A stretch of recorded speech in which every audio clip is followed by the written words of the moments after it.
Ассалаумағалейкум, Шымбай районына қош келіпсіз. Рахмет. Мен міне Шымбай районына келіп отырыппыз. Науаи вилаятының Канемех тұманынан келгенмін. Мен өзім Қарақалпақпын. Біздің жаңа Науаи вилаятының Канемех тұманының 40% Қарақалпақ миллеті жасайды. Бұл жерде біздерде тұманымызда 3 мектебіміз Қарақалпақ тілінде оқытылады. Милли марказларымыз бар, маданият.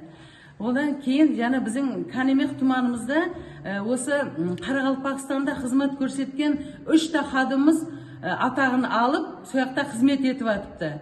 Міне Қарақалпақстанда қызмет көрсеткен артист Қадыр Жорақолов, Қарақалпақстанда қызмет көрсеткен артист Нұргүл Базарбаева, Қарақалпақстанда қызмет көрсеткен артист Мұқымбай Раджапов, осы Қарақалпақстан халқының атағын алып, біздің Канемехте жатқып кеп жатыр.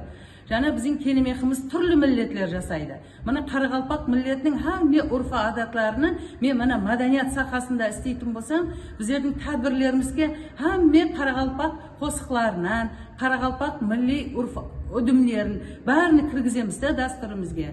Біз міне осы жаққа бүгін келіп отырған екенбіз, Шымбайдың маданият өзіміздің алып келіп отырған екенбіз, жада қуаныштымыз. Міне бүгін біздердің өзіміздің концерт номерларымызбен осы жерге қатынасып жатырмыз.